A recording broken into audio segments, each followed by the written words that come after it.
History is often mistaken to be facts. In reality, it is, at best, the most reliable version of what happened after studying various perspectives from their time. Historical records are often not objective, and actually biased accounts of historical events, often favoring whoever wrote them. Verifying these various, often conflicting accounts is a big part of a good historian's job, though they have their own biases and interests too. Because of all that, so many of us still believe in many facts about history that are actually distorted versions of the real events, perpetuated by outdated or inaccurate history books, pop culture, and our own biases. Number 10. Marie Antoinette said, "Let them eat cake." Entire books have been written about the many possible causes of the French Revolution, though one of them is still cited as the trigger that started it all. As it goes, when one of her aides told her that her subjects were starving due to famine and widespread poverty, Marie Antoinette, the Queen of France at the time of the Revolution, famously replied with, "Let them eat cake." The phrase got so popular that it's still cited as a perfect example of the French monarchy's indifference towards the people just before the Revolution. Did Marie Antoinette say that, though? While she did do a lot of things that perfectly justified the revolution, as far as that quote goes, there's no evidence of her ever saying anything like, "Let them eat cake." The phrase has actually existed in some form for much longer than that, usually used to describe rulers oblivious to the plight of their people. Number 9. Fortune cookies are from China. Fortune cookies, sweet hollow cookies with an uplifting message or fortune tucked inside, are found in restaurants around the world, though they're especially popular in the USA. They're often served at the end of a meal, as a dessert, or with the check at Chinese restaurants, leading many people to believe that they're Chinese in origin. If you go to China, however, you'd find that fortune cookies certainly have nothing to do with China. Historically speaking, their origins actually lie in Japan. In fact, you'd find many other confectionery items still sold in Japan that closely resemble fortune cookies. They probably came to the US with Japanese immigrants in the beginning of the 20th century, when they were widely sold at Japanese bakeries. That continued until the Second World War, when Japanese Americans were relocated and interned by a presidential order after the Pearl Harbor attacks. That gave the Chinese a chance to enter the business of producing and selling them. Soon they became a popular dessert item at Chinese-owned restaurants, as they worked as a light, savory dessert after the meal. A bit more than 70 years later, Chinese manufacturers are still the biggest players in the fortune cookie production business. Number 8. Vikings wore horned helmets. Picture the Viking era in your head, and the chances are that you're imagining a lot of them, if not all of them, with rather cartoonish horned helmets. Some movies and TV shows go one step further and replace the horns with wings. We just assumed that it must have looked cool for the fashion sensibilities of the time, as the horns don't seem to serve any real purpose. However, we have no archaeological evidence that even suggests they wore them, as no such helmet has ever been found. According to all the reliable records from the time, Vikings actually wore skull caps made out of leather instead of metallic helmets, horned or otherwise. Horned helmets do show up in some mythological art from that time, though they're only seen on gods and other godlike figures like ancient warriors. Number 7. Rome's all-white aesthetic. Like every other ancient empire, we know very little about what everyday life was really like in ancient Rome. What we do know, however, is that everything was white. From movies to costume parties to advertisements, the notion that everything in ancient Rome was white in color still shows up in a lot of places. Obviously, life wasn't really all white in Rome, much like every other empire from that era. Roman cities were ethnically diverse places populated by people from many different cultures. An average Roman market would have as many shades and colors as a modern market, along with houses painted in all kinds of paints, murals, and other colorful art. The misconception probably comes from the color of the statues found from that time. After the fall of the Roman Empire, most of their sculptures and statues were either buried or left out in the open. As a result, almost all of them had turned white by the time they were rediscovered and copied by artists during the Renaissance era. Number 6. Caesarean section is named after Julius Caesar. The belief that Caesarean section is named after Julius Caesar's surgical birth may not be as widespread as some of the other myths in this video, though it's still widespread enough that historians have to regularly clear it up. Its possible origins are rather dubious, as Caesar sounds too close to Caesarean to not have any connection with it. While its exact origins are debated, as records from that time are so scarce, the procedure definitely doesn't have anything to do with Julius Caesar and his birth. At that time, the Caesarean section was only performed on dead or dying mothers, though we know that Caesar's mother survived his birth from later records. It's more likely that the word comes from the Latin word caedere, meaning to cut. Number 5. No one cared about hygiene. There's no doubt that hygiene standards have come a long way from most of our history. Thanks to modern medicine, we now know that many diseases could be fully eradicated by just staying clean and regularly sanitizing your surroundings. That, however, is often taken to mean that no one in history ever bothered about cleaning up, feeding into the larger misconception that history has just been continuously a forward march in every field. In reality, people living in successful empires during most of civilized history stayed cleaner than we give them credit for. Take the Roman Empire as an example, where public baths were commonplace. During the medieval era, most towns across Europe and Asia, the most populated parts of the known world at the time, had similar public baths, and it was common for everyone, even the peasantry, to at least wash their hands and face every morning. For those who could afford it, taking a bath was a regular affair. It was common knowledge, even at the time, that staying dirty could attract diseases through fleas and lice. Number 4. The Dark Ages were dark. The Dark Ages, a period roughly spanning from the fall of the Roman Empire in the 5th century to the 10th century, is usually remembered as an era of widespread unrest, poverty, and just general misery. It follows the wider belief that the time of classical antiquity was one of enlightenment and wisdom, and it ended with the fall of Rome. So, how dark were the Dark Ages really? Many historians in recent years have challenged this idea, blaming it on Renaissance-era historians that were heavily biased towards Rome. In reality, the period was marked with quite a few scientific, literary, and cultural achievements across Europe, even if they weren't comparable to that of the Roman Empire. More importantly, this misconception takes a Eurocentric view of history, assuming that it was a bad time for everyone else too. What we know as the Dark Ages in the West was one of the most prosperous times in history for the Middle East. The Golden Age of Islam, roughly the 8th to the 14th centuries, was a time of massive leaps in the fields of science, mathematics, banking, medicine, and others. Number 3. Witches were burned at the stake during the Salem witch trials. The Salem witch trials were a series of investigations and trials that happened in the largely Puritan settlement of Salem, Massachusetts, between May and October of 1692. They were triggered by a slew of young girls suddenly experiencing seizures and violent contortions throughout the village, which was widely agreed by everyone to have been the work of witches. In the modern context, it's seen as a major event of the witch-burning era, which was all the rage in Europe around the same time. Except no witches were ever burned in Salem. Unlike their counterparts across the Atlantic, most of the witches at the trials were executed by hanging, as per English law at the time. The myth of the burning witches at the Salem trials likely comes from its association with the witch trials in Europe, where burning at the stake remained a popular punishment for suspected witchcraft until the 18th century. Number 2. The average life expectancy was 30. It's an oft-repeated statistic that people during most of our history had a life expectancy of at most 30. It sounds obvious because of another largely held belief about history, that it was a time of almost consistent warfare and misery for the general population. In an atmosphere like that, it's surprising that the average person could even reach 30. While we'd likely never know the precise life expectancy for any time of our history, there's no evidence to believe that it was significantly lower than today, except for kids. Due to factors like infectious diseases and lack of proper healthcare, infant mortality has been disproportionately high in almost every society before a few hundred years ago. Number 1. Everyone thought that the Earth is flat. While Christopher Columbus's story is generally full of historical inaccuracies and myths, like the claim that he was the first European to land on the American shore, one particularly persistent one also relates to another larger myth we believe about people in history. And that's that no one knew until recently that the Earth was round. Many accounts of Columbus's journey still claim that his voyage around the planet first proved that the Earth was round, dispelling a widely held myth at the time that it wasn't. That's despite the fact that almost everyone, at least in the Western world, knew the Earth was round since at least the 3rd century BC, according to one historian. Philosophers, mathematicians, and other scholars had made the observation as early as 600 BC, and it would have been common knowledge long before Columbus's voyage. So I really hope you found that video interesting. If you did, please do hit that thumbs up button below. Don't forget to subscribe. There's no dearth of expert advice on fitness and exercise out there, from fitness bloggers to celebrities to their friends that recently joined a gym and can't stop talking about it. Almost everyone seems to know everything about how to work out and achieve the best results. Of course, not all of that information is accurate or even scientific. Some of the most commonly held beliefs about exercise are nothing more than myths that keep getting repeated over and over and start sounding true even when they have no basis in science. Number 10. Stretch before working out.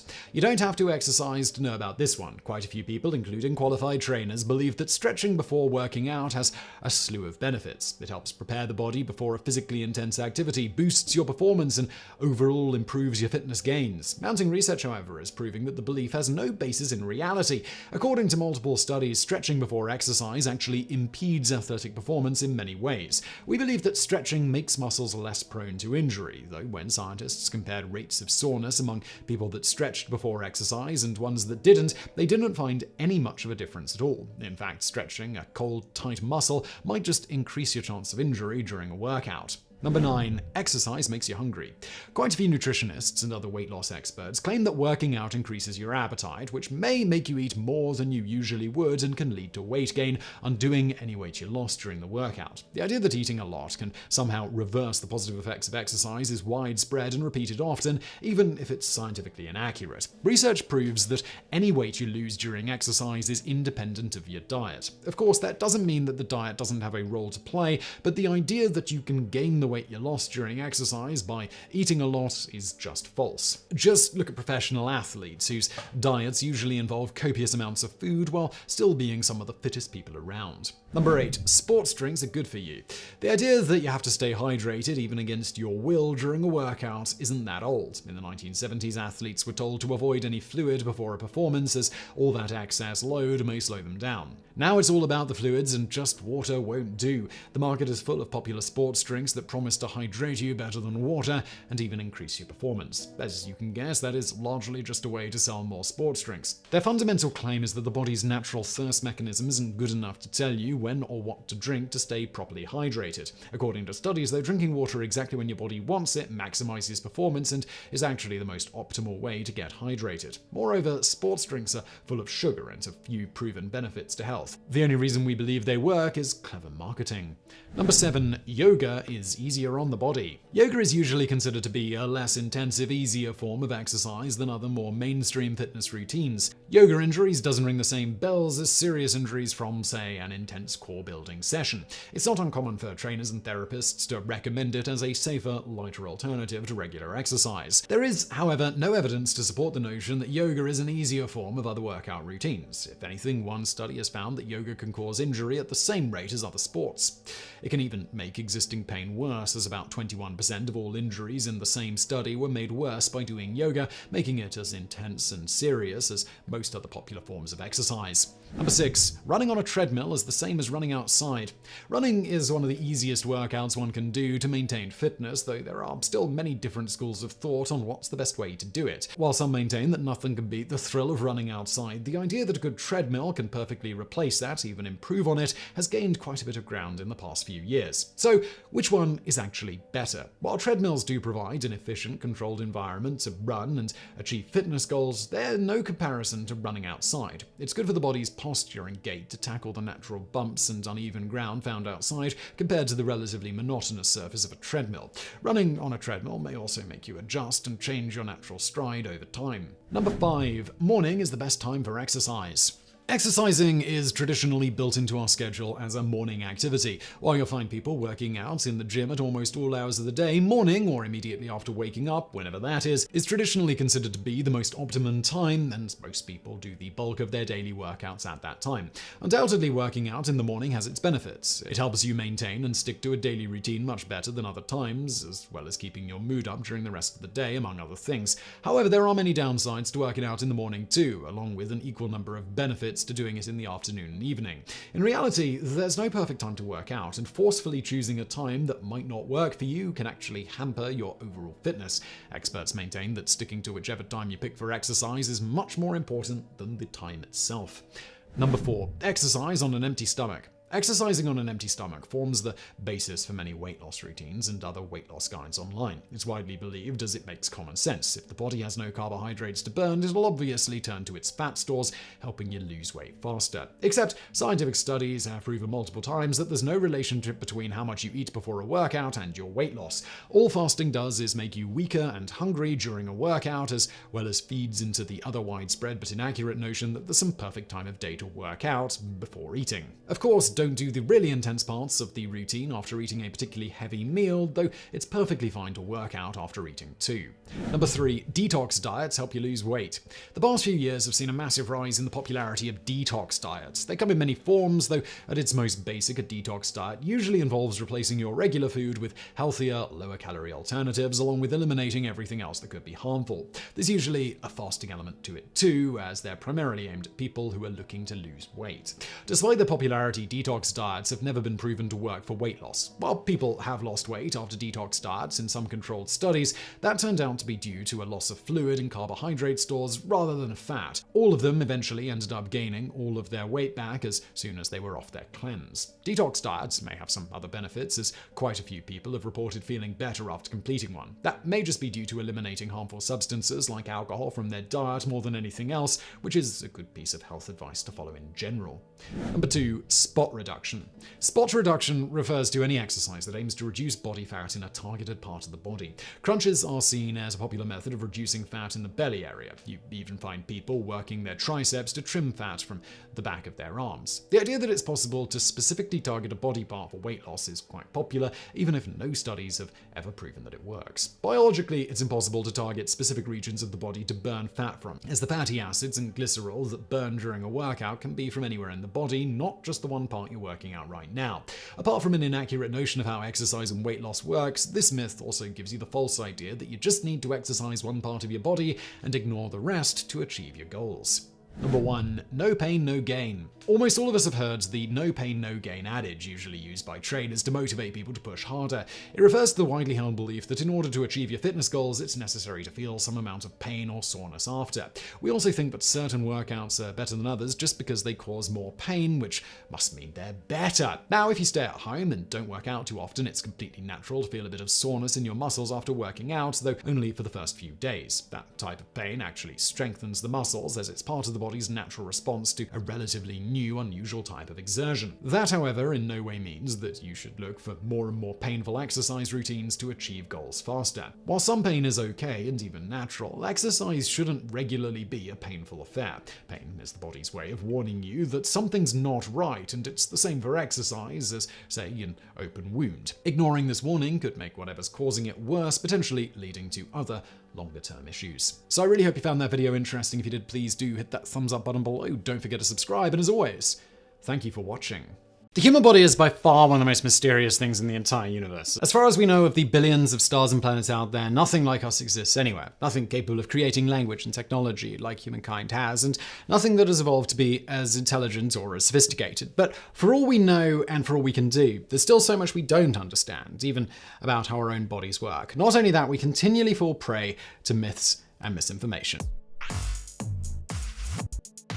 Number 10. You don't have 10 times more bacteria than cells. If you receive enough email forwards from older relatives or peruse enough websites that traffic in bite-sized factoids, you probably come across the notion that humans are made up of bacteria on a scale that outnumbers our own cells 10 to 1. You can find the story shared on some pretty noteworthy websites, in fact. As it turns out, while we do have a good deal of bacteria inside us, it's not the epic scale that some people have assumed in the past. Researchers from Israel and Canada came to the conclusion that your bacteria to cell ratio is closer to 1 to 1. In some cases, a person may get all the way up to a 2 to 1 ratio of bacteria to human cells, but 10 to 1 is just right off the mark and would be the hallmark of a human in a seriously bad state of health. The numbers are so close for some people that the researchers have said that human cells may end up beating out bacteria right after you go to the bathroom.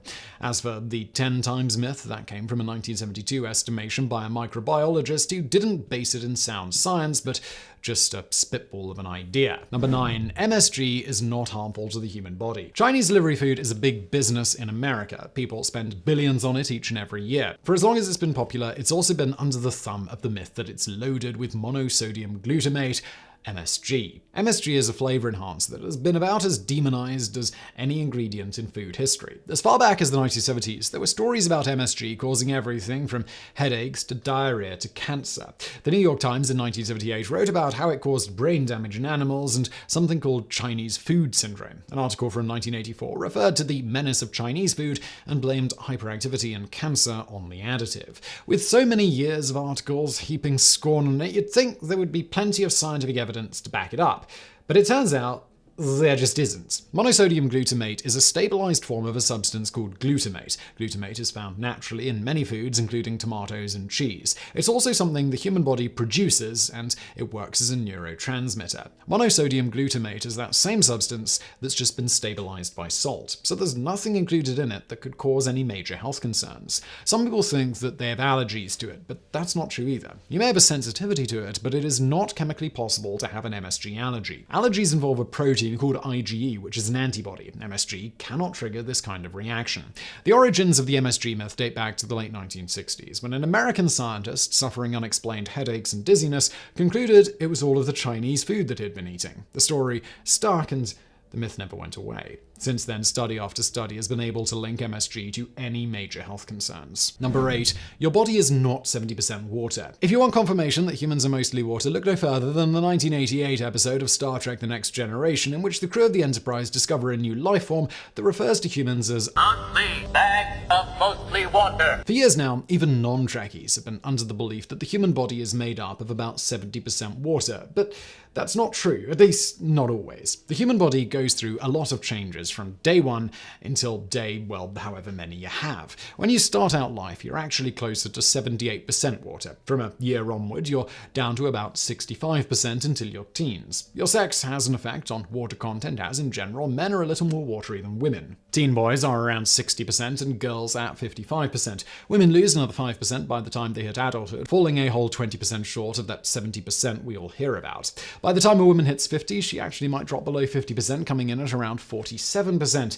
At this point, even those Trekkie aliens were wrong, as you're no longer mostly water by definition. Number 7. You don't need 8 hours of sleep. After a long day of work or just sitting around avoiding work, nothing feels quite as good as getting into bed for a good night's sleep. The standard rule of thumb here is that you need an uninterrupted 8 hours of sleep in order to be properly rested and ready to face a new day. The 8-hour night is a relatively new invention in the grand scheme of human history. Biologically, humans seem to have been better adapted to sleep cycles. This is a first sleep, followed by a period of wakefulness, and then a second sleep. History shows that this method of rest was pretty well spread all around the world. It was only with the advent of the Industrial Revolution and the idea that we could be up and doing other things at night that it became a more widespread belief that we needed uninterrupted sleep. Clocks became taskmasters, and people were more concerned with schedules and what they did and when. That translated into wanting a solid, definite sleep period, even if it was unnatural. Number 6. Fat cannot turn to muscle. The diet and exercise industry is worth hundreds of billions of dollars per year. From supplements to gyms to diet plans and more, people are willing to pay big for the chance at a better, healthier life. That means eating better, working out, and converting all of that fat into muscle. Except in a very real sense, that is impossible. Despite the catchphrase nature of the statement, fat can't turn to muscle. You also hear that if you get lazy, if you don't keep working out, your muscles will turn to fat, and that's not true either. They're two completely different types of tissue in our body, and there is no way one can simply become another. It's like a dog becoming a cat. Muscle and fat can both be gained and lost depending on your diet and level of physical activity. However, fat is adipose tissue, and muscle requires protein. Number 5. There's no way to prove your fingerprints are unique. When law enforcement discovered fingerprinting, the entire world of criminology changed forever. No longer was a witness crucial to identifying the perpetrator of a crime. They left invisible evidence at the scene that could firmly point the finger of blame well after a crime had been committed. Early researchers realized that every fingerprint has a distinctive pattern of what they call loops and whirls. These do not change over time, and if a finger sustains injury, the fingerprint grows back exactly as it once looked. It was a unique and incredible identifier, and everyone on Earth has their own unique set, or at least that's what they say, but how does anyone know? It's definitely true that fingerprints are very unique, but it's also impossible to say that no two people have the same fingerprints unless you literally fingerprint every human on Earth and compare them. It's effectively impossible to make the statement definitively. It's just been a really good guess for all of these years. The science of fingerprinting is solid and reliable, but it is not infallible. There have been a handful of cases, about 24 in the United States, in which people have been found to be wrongly tied to crimes because of fingerprinting mistakes. Number 4. There's no reason to not wake a sleepwalker. It's been a long-standing belief among many people that waking a sleepwalker will spell certain doom. Of course, the reason why is a little less easy to figure out. The old superstition was that their soul had left their body, and if they were awoken, they'd be doomed to wander that way for all time. In later years, the belief was that if you wake a sleepwalker, you'd just kill them. The jolt of their system would be so intense that they'd have a heart attack and it would all be over. So what really happens to your body when you're sleepwalking and someone wakes you up? Waking from sleepwalking is the same as waking from any sleep as far as your physiology is concerned. While it's typically harder to wake a sleepwalker than someone sleeping in their bed, that's simply due to the fact that you're in a very deep sleep while sleepwalking. Physically, you should have almost no need to worry about a heart attack risk beyond what you'd worry about waking from any other sleep state. Number 3, milk doesn't strengthen bones. In the 1980s, the dairy industry rolled out a campaign that many people to this day will still immediately recognize. The slogan, "Milk, it does a body good," became so widespread that it became part of the zeitgeist and was rolled into other parts of pop culture as a punchline. Kids have been told for ages that you need to drink milk if you want to have strong bones. You need that calcium and vitamin D to strengthen your skeleton and your teeth and to stave off osteoporosis in your old age. Harvard University sought to determine whether there was a link between consuming milk and bone density. They studied 77,000 women over a decade. When comparing the results of those who drank 1 glass of milk per week or less with those who drank 2 or more, there was no significant difference in the number of arm or hip fractures.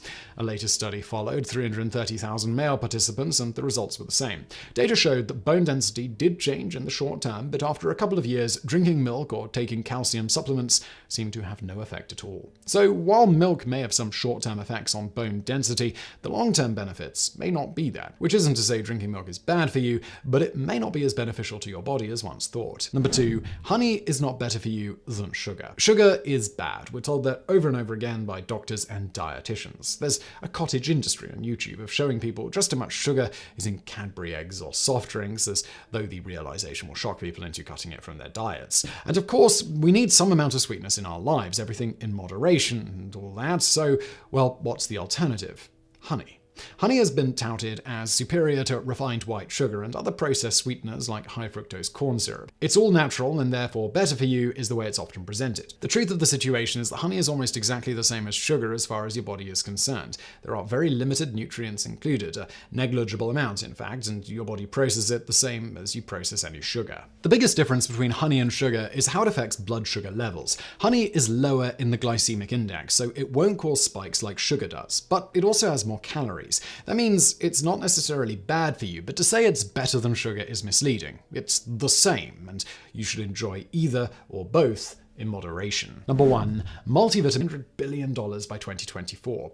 While it's true that the human body needs a host of vitamins and minerals to function, what is far less certain is that you need to get them in fun shapes or with a fruit flavor from a bottle. Research has shown that taking multivitamins has no discernible effect on your odds of getting cancer, heart disease, diabetes, cognitive decline, or a host of other conditions. On the other hand, too much of some vitamins actually may have negative health effects. Pregnant women do show benefits from supplements like iron and folic acid, but everyone else in the world would likely be better off just eating a balanced diet that gives them the required nutrients in a natural way. So I really hope you found that video interesting. If you did, please do hit that thumbs up button below. Don't forget to subscribe, and thank you for watching. Ancient Greek culture has fascinated the world since it could first be considered ancient. The mythology, the politics, the people, the battles, and more. But history works a little bit like the telephone game. Stories get told and retold enough times, and suddenly myth is born. What seems like fact is in fact myth. Number 10. Spartans weren't all badass. Thanks to Hollywood, and in particular the movie 300, most people are confident that Spartans were the most formidable warriors in all of ancient Greece. They were a society bred for one purpose: war. When the military history of Sparta is looked at broadly, it doesn't stand out as any more impressive than the military history of most any other nation. Did they have great victories? Of course, but they also suffered losses. There was nothing supernatural about them. Nearly every myth about Sparta is just that, a myth. Their military might was average. They would willingly surrender in battle if the odds were against them. They did not sacrifice weak children. They were not opposed to personal wealth and possession. They even allied with the Persians against other Greeks. Number 9. Pandora didn't have a box. It's weird to think of mythology as having myths surrounding it, but it does happen. The case with Pandora's box is a prime example of this in a very explicit way. Pandora didn't actually have a box. A box is usually an insignificant detail in most stories, but since this one is literally called Pandora's box, it's an important detail. The fact that it became a term in everyday speech makes it even more so. When we say someone has opened Pandora's box, it means they did something simple that has some serious repercussions. The word used in the original story about Pandora, the first woman on Earth who was created out of water and earth, is pithos. The common definition of pithos would be jar. Pithos were used frequently in Greek culture. Anything could be stored in them, from wine to bodies, but a later translation from the 16th century misread Pithos as Pixis, which means box. Number 8. Spartan women were powerful. The movie 300 didn't just convince people that Spartans were the supermen of the ancient world. It also made it seem like men were the driving force in society. They did everything, while women stayed home and took care of the kids and maybe cooked dinner.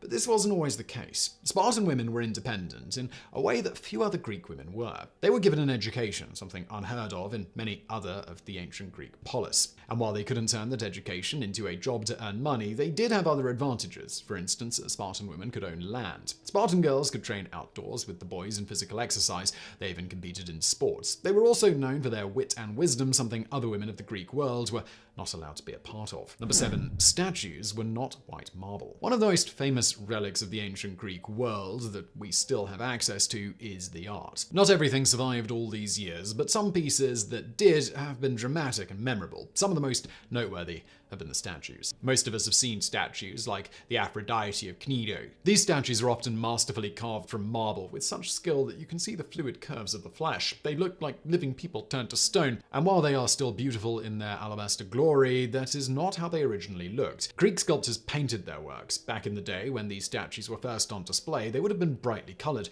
The subjects would not have been white either. Vases and other works depict people of many skin tones in Greek art, and their sculptures would have reflected the same. Number 6. Hades isn't Satan. In modern mythology and fiction, when you see Hades, he's not a good dude. For the most part, Hades is synonymous with Satan. It's easy to see how this comparison came about. They both rule the underworld where spirits go to in the afterlife, and part of the Greek underworld is not a very nice place. Tartarus is synonymous with Christian hell, and it's where souls of the damned meet their punishment. The differences are enough to make it worth noting that Hades and Satan are very much not the same. For instance, Hades the place, as opposed to Hades the individual, isn't just Tartarus. Elysium is there as well, and this is synonymous with Christian heaven. Hades' job wasn't just to rule the dead, he ruled anything in the earth. This included anything from ore to be mined and seeds to grow. Basically, Satan was evil, but Hades was a god. He was neither good nor bad, or more accurate to Greek pantheon, he could be both. Number 5. Greek democracy wasn't modern democracy. Nowadays, when we think of democracy as a system of government, we tend to imagine the Greek version. Greece was run as a pure democracy, and from it, modern democracies were born. The problem is that Greek democracy was not exactly the democracy that we think of today. Athenian democracy was not the idealistic form of government that modern people may think.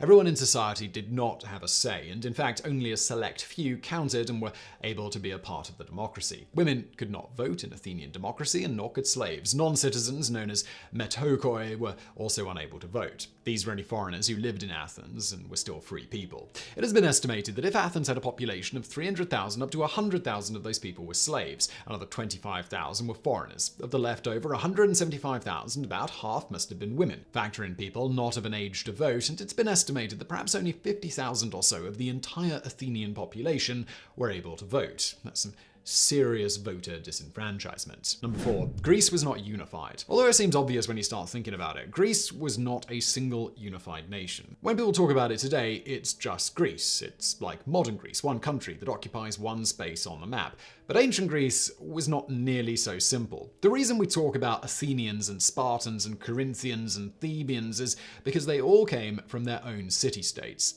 These were called Greek polis, and there were many of them. The major ones are the ones we all know from movies, but there were somewhere between 1,500 and 2,000 of them in total. That which unified Greece in any way was their religion, their language, and their geography. They were located close together, and they shared some of the same values. So if a foreign enemy were to attack, these city-states would band together as one. Without foreign influence to band against, these city-states would often battle one another. Sparta defeated Athens, but later fell to Thebes, for instance. Larger city-states, in particular Athens, were much more powerful than some of the lesser-known states. For that reason, it held sway over those smaller states. With the landscape separated by rivers, mountains, and great empty spaces, in a time before technology, unification was all but impossible, and probably not even desired. Number 3. There is almost no Spartan history. We've already seen a few major myths about Spartan culture. This last point really speaks to how and why so many myths about them came to be so widely accepted. Spartans were not big on writing things down. There is very little first-hand information about any aspect of Spartan culture.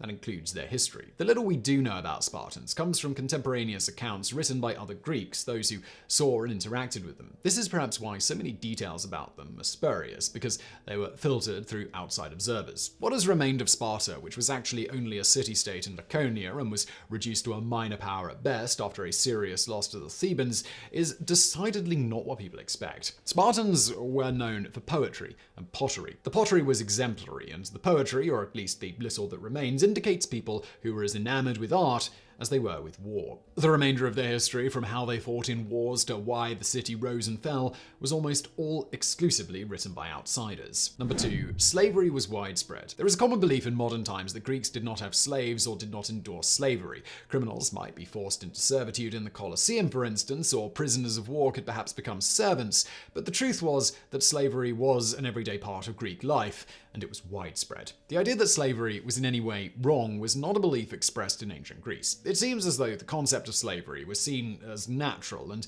many slave owners regarded their slaves with a curiously friendly outlook. If anyone were to feel that slaves were harshly treated in general, they'd likely just treat their own slaves more kindly than others did. This is a key distinction to make between our modern understanding of slavery and the ancient Greek view. Although we obviously can't know what the slaves themselves thought, no one else in society thought that there was any reason for slavery to not exist. Number 1. The Greeks didn't invent everything that we think they did. The modern world has a lot to thank ancient Greece for. If you look up a list of things invented by the Greeks, you'll find everything from lighthouses to water wheels. However, the Greeks get a lot more credit than they deserve. Democracy is one of the big ones that pops up when people list Greek inventions. This is a 1-2 punch of potential misinformation. To start, it's generally considered that Athens was the first democracy, but this is not the case. Athens wasn't even the first Greek polis to adopt democracy. Over a dozen others had adopted a similar method of government, including notable states like Syracuse before Athens. In addition to other Greek states, democracy can trace its roots back to Mesopotamia as well. It may not have been the democracy of the Greeks, and certainly not modern society, but it predated Athens. Another suspect invention of the ancient Greeks is a staple of math classes around the world, the Pythagorean theorem. As much as Pythagoras may have popularized this simple mathematical concept, it was not his invention. An ancient Babylonian tablet dating back 3,700 years shows us that the concept was known a solid 1,000 years before any Greek laid claim to it. So I really hope you found that video interesting. If you did, please do hit that thumbs up button below. Don't forget to subscribe, and thank you for watching.